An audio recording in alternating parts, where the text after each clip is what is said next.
Di Indonesia, acara syukuran atau perayaan biasanya dilengkapi dengan tumpengan.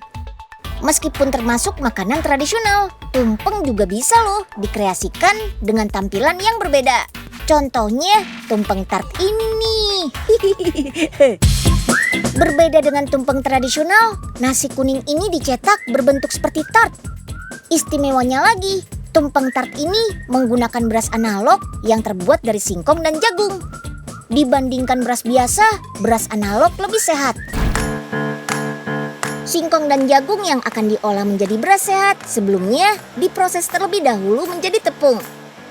Tepung tapioka banyak mengandung nutrisi dan zat besi yang dibutuhkan oleh tubuh untuk menghasilkan sel darah baru serta melancarkan sirkulasi darah. Sedangkan tepung jagung mengandung antioksidan yang dapat menjaga kesehatan jantung. Wah, perpaduan yang baik untuk tubuh kan? Mantap! Masukkan semua bahan baku ke dalam mesin mixing. Campur dengan air juga, karena tepung butuh kelembapan agar saling mengikat satu sama lain. Proses mixing butuh waktu sekitar 20 menit. Setelah tercampur, bahan baku harus di-steam pada suhu 60 derajat Celcius agar terjadi proses pergelatinasi. Nantinya, bahan baku akan membuat ikatan satu sama lain agar lebih kuat, sehingga saat dicetak tidak mudah hancur. Dari proses steam, bahan baku langsung dikirim ke bagian ekstrusi. Dengan suhu dan tekanan tinggi, adonan akan mudah dibentuk. Disinilah adonan dibentuk menjadi bulir-bulir seperti beras. Tapi belum siap dikemas ya, karena kadar airnya masih cukup tinggi. Jadi harus dikeringkan terlebih dahulu. Dengan mesin pengering ini, kadar air diturunkan agar saat dikemas, beras tidak mudah berjamur. Bisa dibilang sih sebagai pengawet alami gitu deh. Setelah kering, beras langsung dipoles supaya permukaan beras setnya halus dan bentuknya seragam seperti beras padi. Untuk membuat tumpeng tart, kita siapkan dulu nasinya. Beda dengan nasi kuning biasa, bumbu tumpeng tart ini lebih mirip nasi uduk. Ada lengkuas, sereh, daun salam, dan garam. Nah, karena kita mau bikin tumpeng, jadi airnya kita ganti pakai santan. Masukkan semua bumbu ke dalam santan, lalu kita panaskan deh. Setelah itu masukkan garam ya, biar gurih.